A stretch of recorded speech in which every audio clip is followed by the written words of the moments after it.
அண்மை செய்தி நெல்லையில் நீதிமன்றம் முன்பு நடந்த கொலை தொடர்பாக இதுவரை 7 பேரை கைது செய்து காவல்துறை விசாரணை மேற்கொண்டு வருகின்றனர்.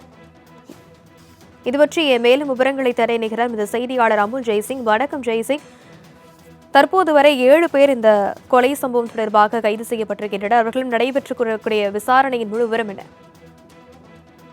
நிச்சயமாக திருநெல்வேலி மாவட்டம் கீழநத்தம் பகுதியில 6 மாதத்திற்கு முன்பாக கவுன்சிலர் ஒருவர் தன்னுடைய வயக்காட்டில் ஆடுகளை மேய்த்து கொண்டிருக்கும் பொழுது படுகொலை செய்யப்பட்டார். இவர் கீழநத்தம் பகுதியை சேர்ந்தவர்.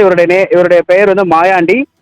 இவர் மாயாண்டி மீது கொலை முயற்சி உள்ளிட்ட வழக்குகள் நிலுவையில் இருக்கிறது. மேலும் வழக்கு விசாரணைக்காக திருநெல்வேலி நீதிமன்றத்தில் அவர் இன்று ஆஜராக வந்திருக்கிறார். அப்பொழுது 7 பேர் கொண்ட கும்பல் நீதிமன்றத்திற்குள்ளேயே உள்பகுதியில இருந்து அவர் விரட்டி வெளியே கொண்டு வந்து நீதிமன்ற வாசலில் வெட்டி படுகொலை செய்திருக்கிறார்கள். அதில் தற்பொழுது இன்று அவருடைய தம்பி, அதாவது ஏற்கனவே கொலை செய்யப்பட்ட ராஜாமணி என்பவரை வெட்டி கொலை செய்த சம்பவத்தில் தற்பொழுது இவர் கொலை செய்யப்பட்டிருப்பதாக தகவல்கள் வெளியாகி இருக்கிறது.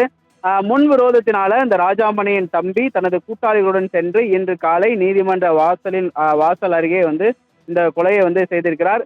நீதிமன்ற அலுவலகங்கள் நடைபெற்று கொண்டிருக்கும் நேரத்திலேயே இந்த கொலை சம்பவம் நடைபெற்றிருக்கிறது. திருநெல்வேலி முழுவதும் மிகப்பெரிய பரபரப்பை ஏற்படுத்தியிருக்கிறது. அது மட்டுமல்லாமல் இந்த கொலை சம்பவத்துல காவல்துறை தற்போது துரிதமாக செயல்பட்டு ஒரு 7 பேரை கைது செய்திருக்கிறார்கள். ஏற்கனவே அந்த சம்பவம் நடந்த பொழுதே இருதயராஜ் என்பவரை காவல்துறையினர் கைது செய்து விட்டனர். அதற்கு அடுத்ததாக தற்பொழுது மேலும் 6 பேரை கைது செய்திருக்கிறார்கள். தொடர்ச்சியாக 7 பேர் கைது செய்யப்பட்டிருக்கிறார். ஏற்கனவே இருதயராஜ் கைது செய்யப்பட்டிருக்கிறார். தொடர்ந்து ராமகிருஷ்ணன், சுரேஷ், மனோஜ் ஆகியோருடன் இந்த கொலையில் சம்பந்தப்பட்ட சிவா உட்பட மேலும் 3 பேரை தற்பொழுது காவல்துறையினர் கைது செய்து தற்பொழுது அவர்களிடம் தனி இடத்தில் விசாரணை நடத்தி வருவதாக காவல்துறை வட்டாரங்கள் நமக்கு தகவல் தெரிவிக்கின்றன. விரிவான விவரங்களுக்கு நன்றி அமுல் ஜெய்சிங்.